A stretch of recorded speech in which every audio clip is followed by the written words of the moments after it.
The ringing of the bells traditionally is a spiritual wake-up call.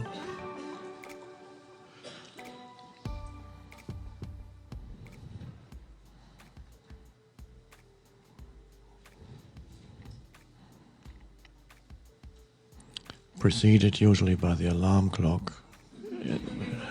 That's another kind of waking up.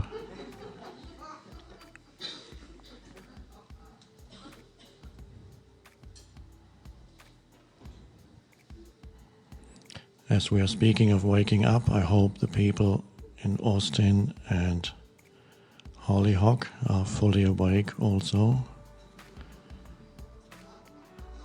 They are over there where the camera is.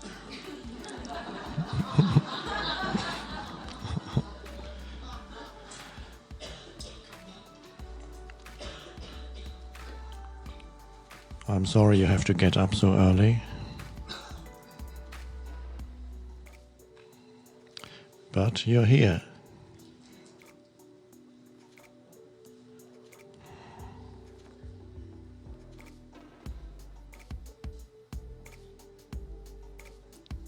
This is the day that we spend in silence.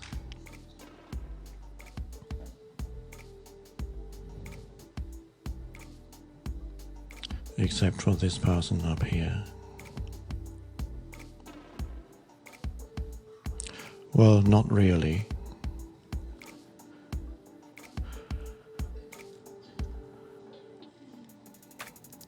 Although the words are there, there's still the dimension of silence, of stillness, is present. More important than the words.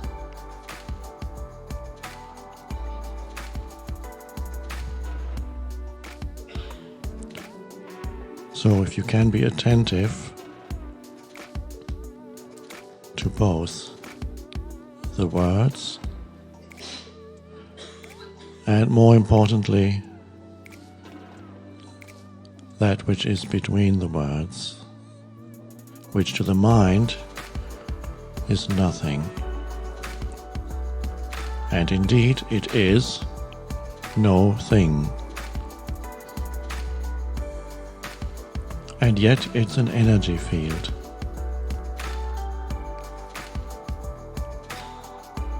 The wonderful thing is, you cannot become attentive to that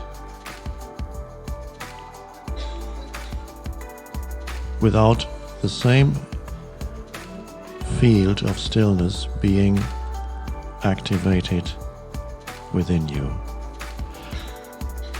The very fact that you notice the silent gaps in between words or in between sentences means the very same silence, the very same stillness at that moment is in you also. Otherwise, you wouldn't even notice it. And you may also be surprised to find that in the moment of noticing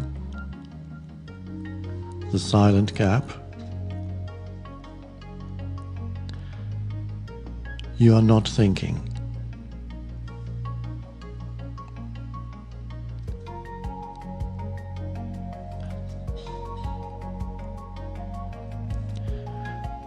You may also find, if the gaps become too long, you notice it at first, and then you start thinking again. That's okay. Or you may not. But that is the most significant thing that can happen to you in this lifetime, on this planet, where you've taken temporary form as a so-called person. So of course you are consciousness. The most significant thing is this: cessation of thinking without loss of consciousness.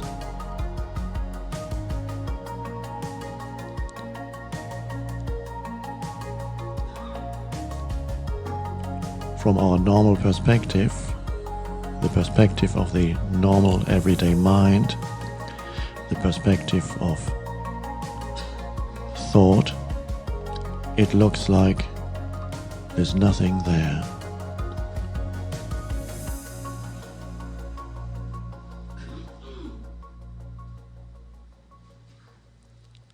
There's nothing there that can be grasped or understood. And yet it's the ground of all being, the very ground of your existence. Existence is the manifested. Being, the way I use these words, is the unmanifested life that you are. Underneath the form, the background, we can also call it. So, to be aware here, continuously, of the background to all this, the field of stillness, the field of aware presence, of self-aware stillness. And also be aware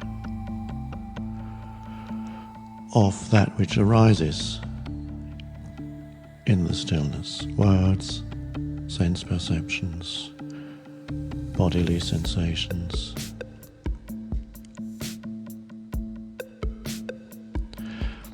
But to have your roots, to be grounded in the stillness.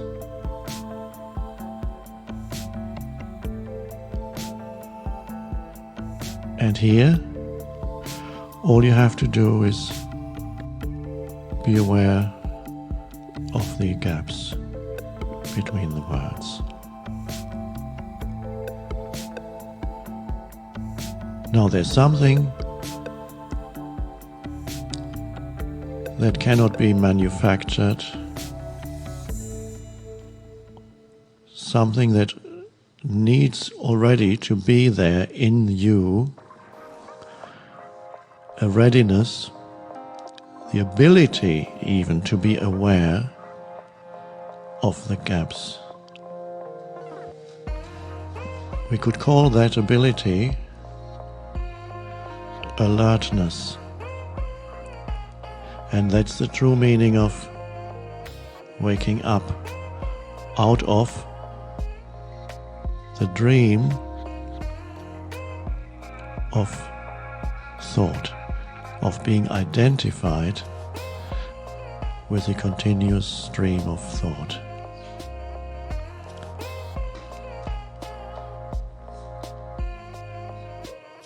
So, most of you, or almost everyone here,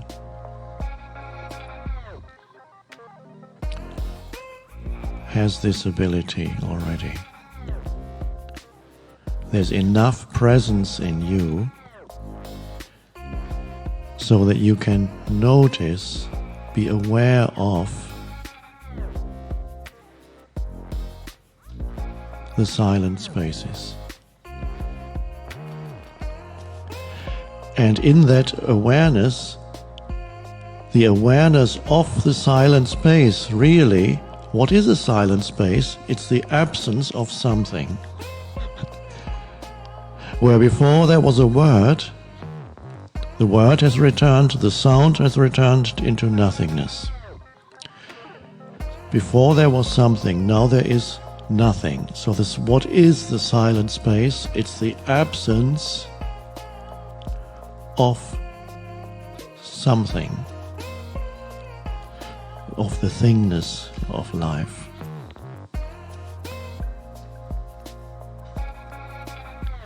So when we say you are aware of the silent space,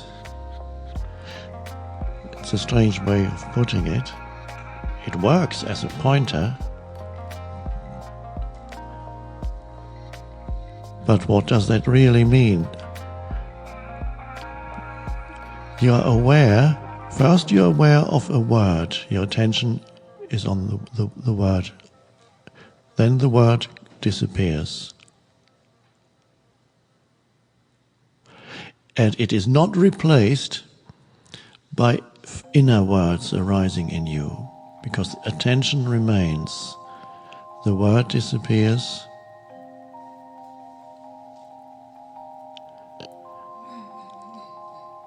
and so when we say you are now aware of the gap, what's really happening is you have become self-aware. Awareness or consciousness has recognized itself. Without it, the object is gone. Just the field of bare attention remains.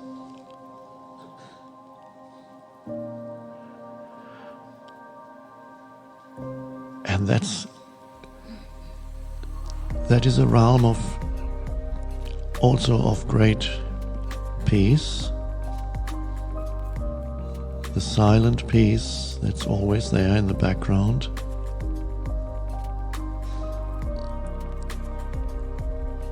And as you realize that, it seems to become stronger. It seems to grow inside you. That's probably a perspective only, but it seems to grow and become stronger. So as you sit here, you don't grow in knowledge very much, except a few Zen stories or something. But you grow in awareness. However, any words that we use to describe it are already somewhat misleading. Perhaps a better way of putting it is to say that as you sit here, you shrink. The person shrinks. The personal sense of self that's identified with thought diminishes, and something else emerges.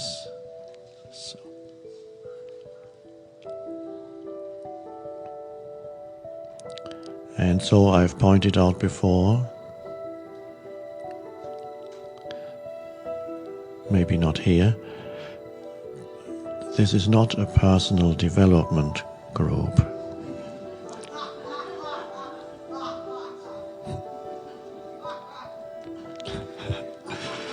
Sometimes I say that when I arrive at the airport and the immigration officer says, "What are you going to do here? What do you teach?" In order to reach him at all, I sometimes say personal development and know that it's not true.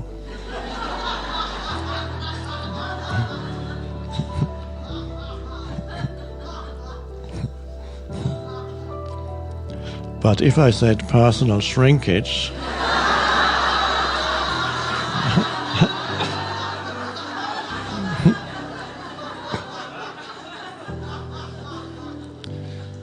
he wouldn't let me in.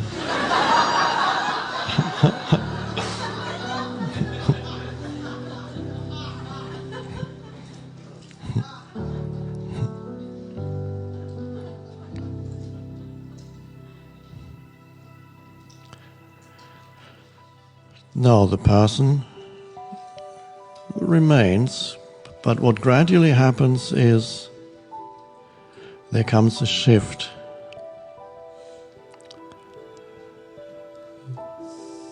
The transcendent dimension in you becomes stronger than the personal. The personal can still be used. Your name,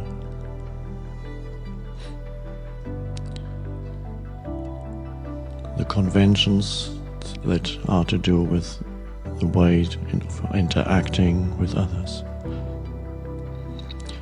But more and more something else flows into that.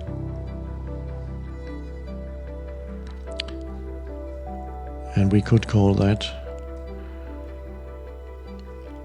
stillness, but not stillness as just an absence of noise, but stillness as an alive presence.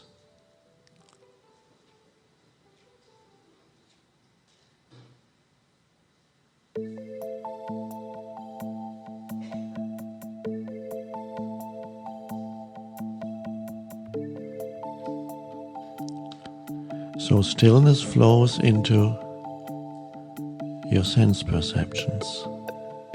It flows into your looking. That's why if you've been looking at things in nature and realize that it becomes so much more alive when you don't label or interpret it. So it flows into your looking. So the stillness is also attention. It's a stream. One could call it a current of awareness. Where before there was thought, very different energy frequency thought. When you approach anything or perceive anything through thought, very different frequency. You can see when you look at a person whether he or she is perceiving you through thought or through stillness. Or when a person is looking at something, you can see whether they are classifying it, interpreting it, finding some kind of personal relationship to it. People do that with trees and flowers too.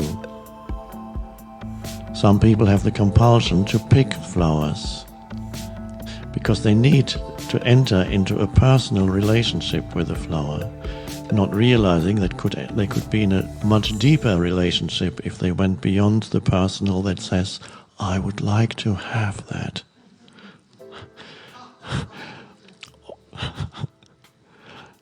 Or even if you don't pick it, you might think, how would that look in my garden, in my backyard?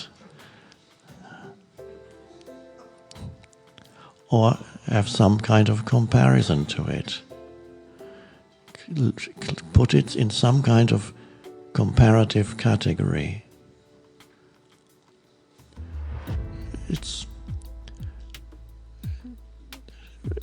not even necessarily to do with yourself, but it's still I overheard a man saying he was looking at the sun, at the sky after sunset, or was it after sunrise? Just that.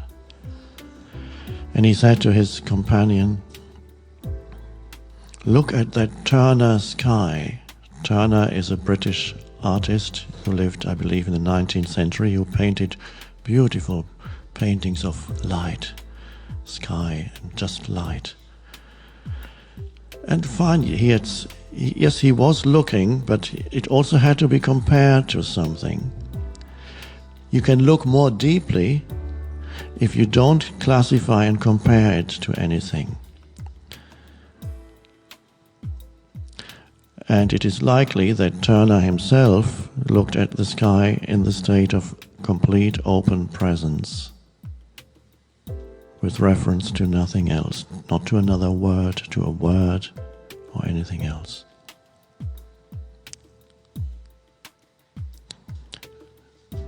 And sometimes you find people who are walking in nature and it's beautiful and lush, but the mind comes in, and for a moment they look and then they say to you, yeah, oh, you should go to Hawaii, it's even more lush there.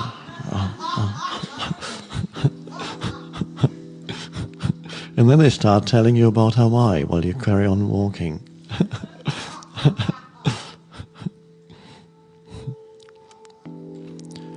So this current of awareness flowing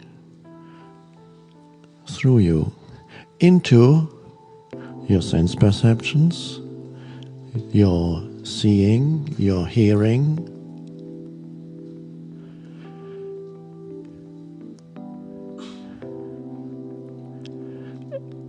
but it also flows as a kind of emanation, because every human being has a certain emanation. Now, most humans have the emanation of mind, and many humans, in addition, have the emanation frequently of pain body.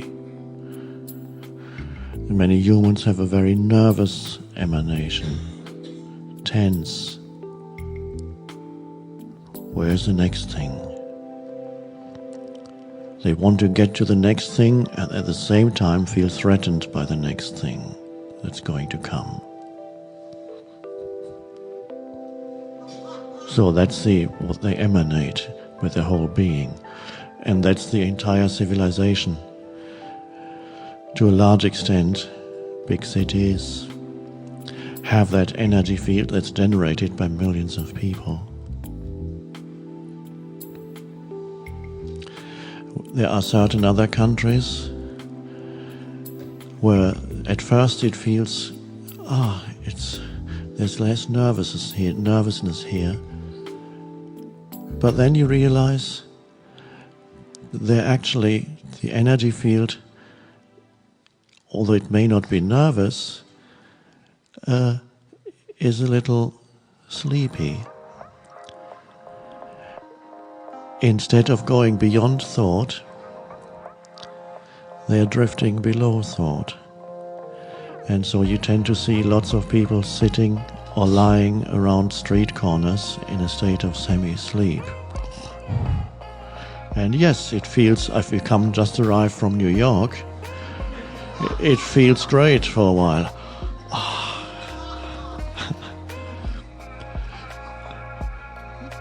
And you also sometimes find human beings who seem to be more peaceful.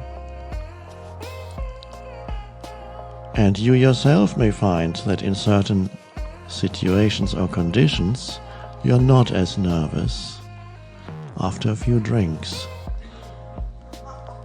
after taking this or that substance.